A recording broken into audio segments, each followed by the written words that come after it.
ध्रुव ने अपनी मंगेतर लारा की आंखों में आंखें डालकर भारी और कड़े शब्दों में कहा, ठीक है, मंजूर है, मुझे तुम्हारी ये शर्त मंजूर है। उसने 3 साल बाद होने वाले मुकाबले की शर्त के लिए लारा को हामी भर दी। ध्रुव के इतना कहते ही लारा ने एक आखिरी बार उसे घूर कर देखा और फिर अपने बॉडीगार्ड्स के साथ शौर्य महल से बाहर जाने लगी।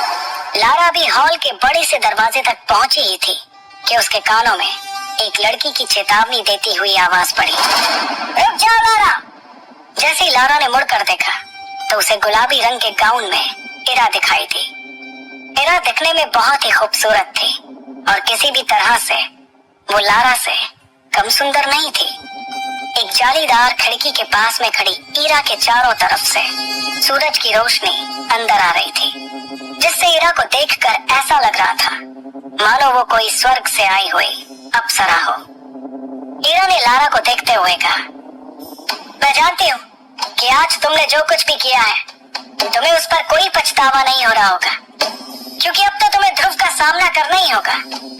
और हाँ, एक बात और, कभी ये मत सोचना कि तुम अंबर दल की लीडर बन गई तो हम लोग डर जाएंगे, क्योंकि शौर्य दल में तुमसे ताकतवर लोग भी मौजूद हैं। इरा की इस धमकी को लारा ने बड़े ध्यान से सुना, लेकिन वो बिना कुछ कहे वहां से चली गई। दूसरी तरफ सभी के जाने के बाद ध्रुव ने अपने पिता अरेंद्र से पूरे भरोसे के साथ कहा, बाबा, मैं आपसे वादा करता हूँ कि आज से ठीक 3 साल बाद लारा जयान और उसके पूरे खानदान को अपने किए पर पछतावा होगा। अब मैं जयान परिवार के सामने ही लारा को मुकाबले में हराऊंगा। अरेंद्र अपने बेटे ध्रुव को बेबाकी के साथ बात करते देख खुश हो रहे थे, क्योंकि पिछले 3 सालों से वो ज्यादातर चुपचाप ही रहता था। मगर आज उसके मंगेतर ने यहाँ आकर जो कुछ भी किया, उससे उसके अंदर का वही ध्रुव जाग गया जो 3 सालों से सोया हुआ था, लेकिन सच्चाई से मुंह भी नहीं फेरा जा सकता था। और इस वक्त सबसे बड़ी सच्चाई ये थी कि ध्रुव अपनी शक्तियों के 3रे सितारे पर ही था, जबकि लारा की शक्तियां 9वें सितारे तक पहुंच चुकी थी। इधर शौर्य महल से बाहर निकलकर ध्रुव अभी भी लारा के बारे में सोच रहा था कि किस तरह से लारा ने बातों बातों में उसकी बेइज्जती की थी और कैसे उसने ध्रुव के पिता पर रिश्ते को तोड़ने के लिए दबाव बनाया था। इन बातों के बारे में सोचते हुए ध्रुव तेजी से अपनी माँ की ग्रेवयार्ड की तरफ जाने के लिए अपने कदमों को बढ़ा रहा था। ध्रुव को इस तरह से गहरी सोच में आगे बढ़ता देखकर उसकी दोस्त इरा भी उसका पीछा करते हुए बाहर आ गई, ताकि वो उसका हौसला बढ़ा सके। लेकिन ध्रुव ने इरा को अपना पीछा करते हुए देखकर कहा, मैं ये चाहता हूँ कि मुझे कुछ देर के लिए अकेला छोड़ दो। अपने सबसे अच्छे दोस्त से इतना सुनने के बाद इरा ने ध्रुव को कुछ देर के लिए अकेले ही रहने दिया। कुछ ही देर में ध्रुव शक्ति स्तंभ को देखते हुए अपनी माँ के समाधि स्थल पर पहुंच गया। वो अपनी माँ की समाधि पर गिरे पेड़ के पत्तों और धूल को साफ करने लगा। उसके बाद अपनी माँ को याद करते हुए ध्रुव बातें करने लगा, माँ, ऐसा क्यों हो रहा है मेरे साथ? मेरी शक्तियाँ आखिर क्यों नहीं बढ़ रही हैं? इस तरह तो मैं 3 साल के बाद भी लारा से मुकाबला नहीं कर पाऊंगा, और अगर कर भी लिया तो उसे हराऊंगा कैसे? आखिर कैसे? इतना कहते हुए हताश होकर ध्रुव ने अपना सर माँ की समाधि पर रख दिया और अपनी आंखें बंद करते हुए कहा, 3 साल बाद सब कुछ खत्म हो जाएगा। माँ, अगर मैं अपनी शक्तियों को वापस हासिल नहीं कर सका तो पापा को पूरे मेसोडोरिया शहर के सामने शर्मिंदा होना पड़ेगा। अपनी माँ से बातें करते करते ध्रुव का गला सूख चुका था। उसने अपने आप को संभाला और कहा, अब तो माँ, मुझे ऐसा लगता है कि जब मैं आपकी दुनिया में आऊंगा तो आपको अपना चेहरा कैसे दिखाऊंगा, क्योंकि मैंने ऐसा तो कोई काम किया ही नहीं जिससे मैं आपका नाम रोशन कर सकूं। क्यों क्यों माँ, आखिर मेरी शक्तियाँ क्यों नहीं बढ़ रही है? ये कहते हुए ध्रुव ने अपनी मुट्ठी बंद की और जमीन पर जोर जोर से अपना हाथ पीटने लगा। वो लगातार जमीन पर अपना हाथ मार रहा था। कुछ देर बाद थक कर उसने कहा, अब तो कोई चमत्कार, कोई करिश्मा ही मुझे मेरी शक्तियां वापस दिला सकता है। तभी उसके कानों में एक आवाज गूंजी, ध्रुव, क्या तुम मुझे सुन पा रहे हो? अपना नाम सुनते ही ध्रुव ने इधर उधर देखा। ध्रुव हैरान हो गया, क्योंकि इस वक्त उसकी माँ की समाधि पर उसके अलावा कोई भी नहीं था। तभी उसके कानों में दोबारा वही आवाज गूंजी, ध्रुव, ऐसा लगता है कि तुम किसी मुसीबत में हो और तुम्हें थोड़ी मदद की जरूरत है। इस बार इस आवाज को सुनकर ध्रुव अपनी जगह पर खड़ा हो गया और समाधि के चारों तरफ घूमकर देखने लगा, लेकिन उसे वहां कोई भी नजर नहीं आया। तभी एक बार फिर से उसके कानों में वो आवाज सुनाई पड़ी, मुझे इधर उधर ढूंढना बंद करो ध्रुव, मैं तो तुम्हारी अंगूठी में हूँ। इतना सुनते ही उसने अपने सीधे हाथ की एक उंगली में काले पत्थर से बनी एक अंगूठी की तरफ देखा। ये अंगूठी ध्रुव को उसकी माँ का दिया हुआ आखिरी तोहफा था।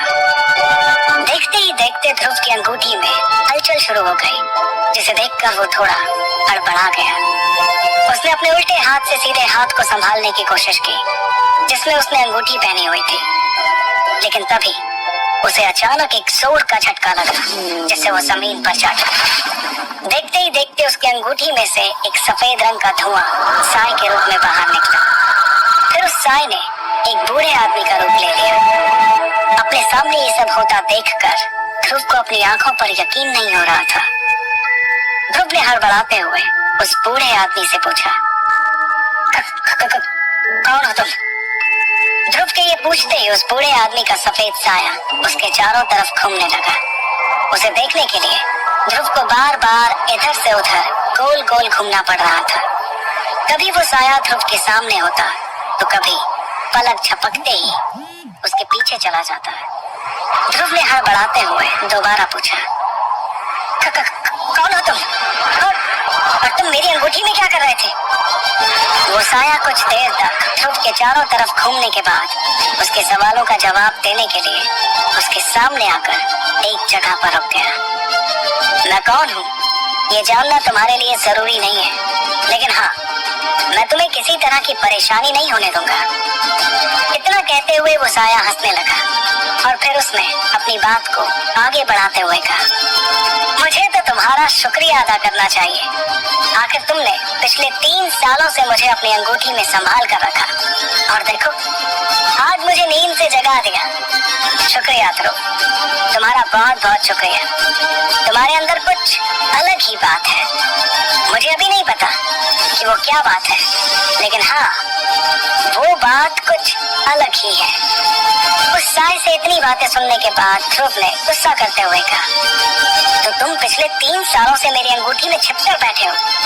कहीं तुम्हारी वजह से ही तो मेरी शक्तियां कम नहीं हो रही थी, क्योंकि जब से तुम मेरी अंगूठी में छिपकर बैठे हो, तब से मेरी शक्तियां बढ़ नहीं रही हैं। ध्रुव की इस बात पर वो साया और ज्यादा हंसने लगा। उसे इस तरह से हंसता देखकर ध्रुव ने अपने गुस्से को बरकरार रखते हुए कहा, इसका मतलब मैं सही समझ रहा हूँ, तुम्हारी वजह से ही पिछले 3 सालों तक मुझे नेसोडोरिया शहर के लोगों के सामने शर्मिंदा होना पड़ा। अभी भी वो साया हंस ही रहा था, जिस पर अब ध्रुव को बहुत ज्यादा गुस्सा आने लगा और उसके मासूम से दिखने वाले चेहरे पर अब खतरनाक हाव भाव दिखाई देने लगे। वो इस वक्त इतने गुस्से में था कि उसने अपनी माँ की दी हुई आखिरी निशानी की भी परवाह नहीं की। ध्रुव ने गुस्से में अपनी अंगूठी को निकाला और उसे दूर चट्टान की ओर फेंक दिया। ध्रुव को इतना परेशान होता देखकर उस साय ने कहा, सुनो ध्रुव, जो होना था वो हो चुका। अब इस तरह से तुम्हारे गुस्सा करने से कुछ भी नहीं होगा, लेकिन हाँ, अगर तुम मेरा साथ दोगे तो मैं तुम्हारे बहुत काम आ सकता हूँ। ये बात ध्रुव को कुछ समझ नहीं आई।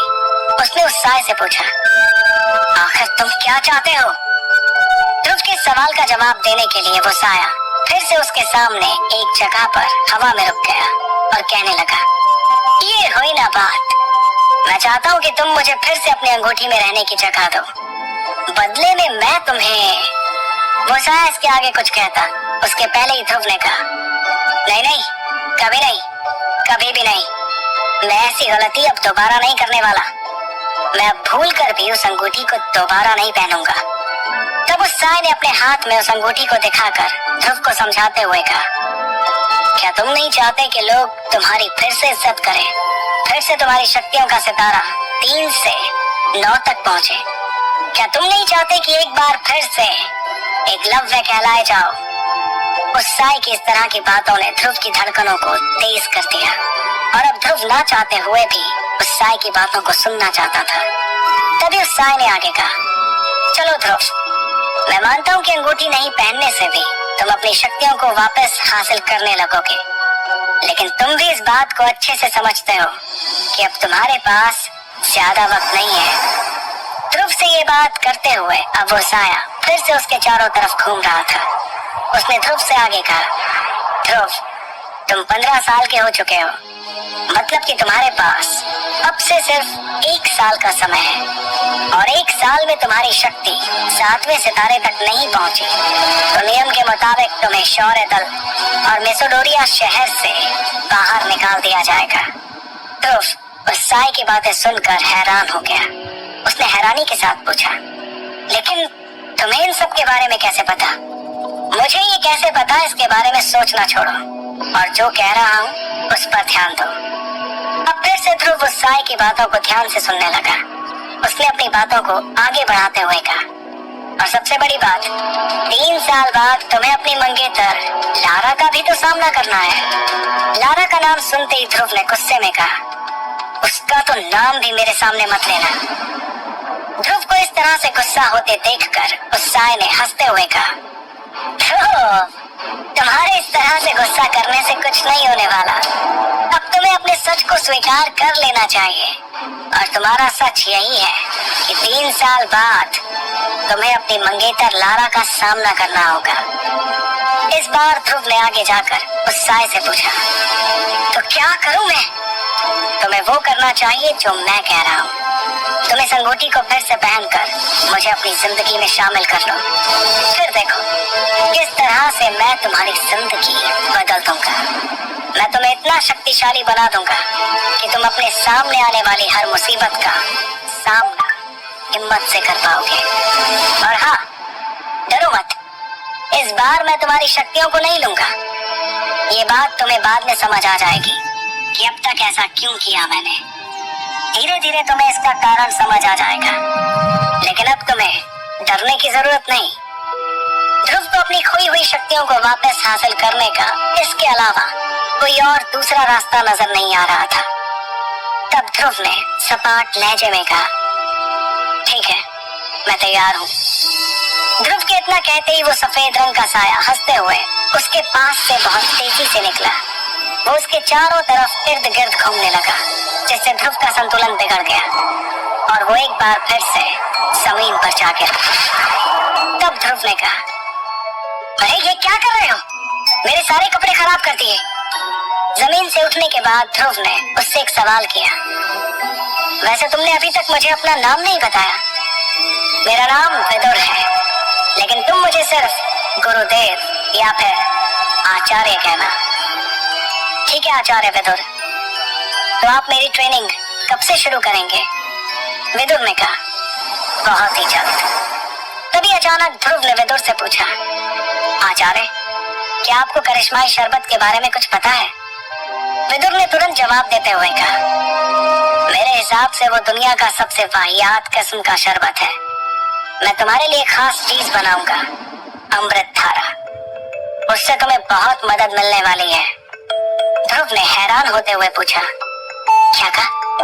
अमृत धारा? ये क्या है और इसके क्या फायदे हैं? ध्रुव के सवालों से परेशान होकर विदुर ने कहा, तुम सवाल बहुत पूछते हो। फिलहाल मैं तुम्हें कुछ जड़ी बूटियां लिख कर दे रहा हूँ, इसका इंतजाम करो। जब अमृत धारा बन जाए तो तुम खुद ही देख लेना कि वो क्या चीज है। फिर तुम खुद ही बताना मुझे कि अमृत धारा बेहतर है या तुम्हारा वो करिश्माई शरबत। इतना कहते हुए विदुर ने ध्रुव के हाथों में जड़ी बूटियों के नाम लिखकर एक कागज थमा दिया। उस कागज को पढ़कर ध्रुव के होश उड़ गए। उसने हैरानी के साथ कहा, आचार्य, ये तो बहुत महंगी है। इन्हें खरीदने के लिए तो कम से कम 800 सोने के सिक्कों की जरूरत होगी और मेरे पास तो इतने पैसे नहीं है। ध्रुव की इस बात पर विदुर ने सपाट लहजे में कहा, ये तुम्हारी परेशानी है कि तुम इतने सोने के सिक्कों का इंतजाम कैसे करोगे। अभी तो मैंने तुमसे सबसे कम कीमत वाली चीजें लाने को कहा है और तुम अभी से मुझे अपनी परेशानियां बताने लगे। 800 सोने के सिक्कों का इंतजाम कैसे होगा ये तुम जानो। जब तुम्हें पता चलेगा ना कि मेरे अमृत धारा की मार्कस में क्या कीमत है तो तुम्हारे होश उड़ जाएंगे। फिर तुम्हें समझ आएगा कि तुम्हारे हाथ कौन सा खजाना लगा है। ये बात चल ही रही थी कि ध्रुव को ऐसा लगा कि कोई उनकी ओर आ रहा है। इस आहट को सुनकर विदुर ने जल्दबाजी में कहा, मैं अंगूठी में वापस जा रहा हूँ, तुम इस अंगूठी को पहन लेना और हाँ, किसी को भी मेरे बारे में मत बताना, समझे। इतना कहते हुए विदुर ध्रुव की अंगूठी में जाकर गायब हो गए। आगे की कहानी जानने के लिए सुनते रहिए सुपर योद्धा सिर्फ